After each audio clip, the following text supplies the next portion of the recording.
Drake Maye leaves today's game, which is what has been reported to be a head injury. Welcome back, everyone.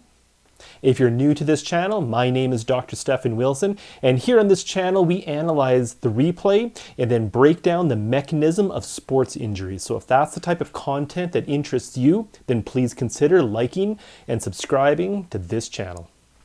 All right, so we're looking at the replay here. The ball carrier is Patriots quarterback Drake Maye. He's got the ball in his left hand, and he's going to go for the hook slide here when the Jets defender comes in from behind, striking him with just above his face mask into the back of Drake Maye's helmet.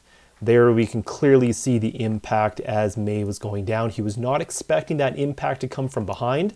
And again, he hook slides, there's the contact to the back of his head, and then further, Drake Maye's head and helmet then make contact with the turf.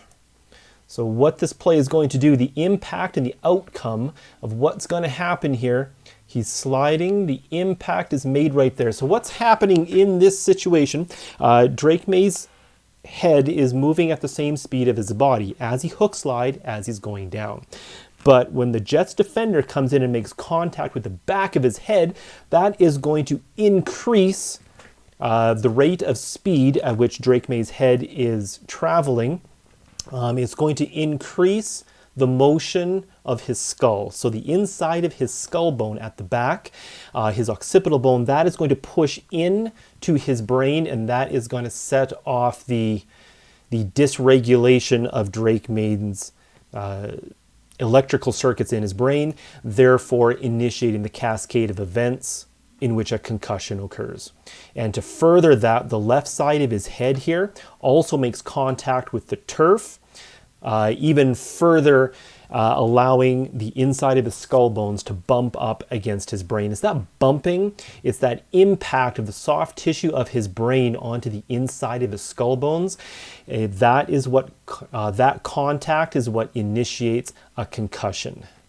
Drake Maye was ruled out of today's game with a head injury, and here we can certainly see why. We're going to correlate what we just saw here on the replay with the anatomy screen so we can further appreciate exactly what was going on when Drake Maye's head was struck from behind and then made contact with the ground. Here we're looking at the anatomy screen. We're looking at a model of your head and skull with your brain inside. And as we can see, your brain is actually suspended in a small bath of what's called cerebral spinal fluid. And when we have a force coming in from behind, striking his occipital bone, such as the Jets defender did from this direction, that's going to cause his skull bones to accelerate. And right here, we're going to have some impact of the back of the skull bones pushing in to his brain tissue. When that happens, that's what's going to initiate the symptoms of a concussion.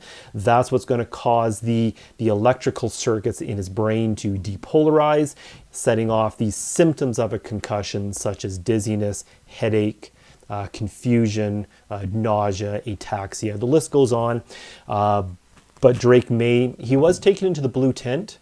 And then soon after that, he was taken into the locker room and he was ruled out of today's game with a head injury. So there's today's video, folks. Thank you for watching. I do appreciate your time. Take care.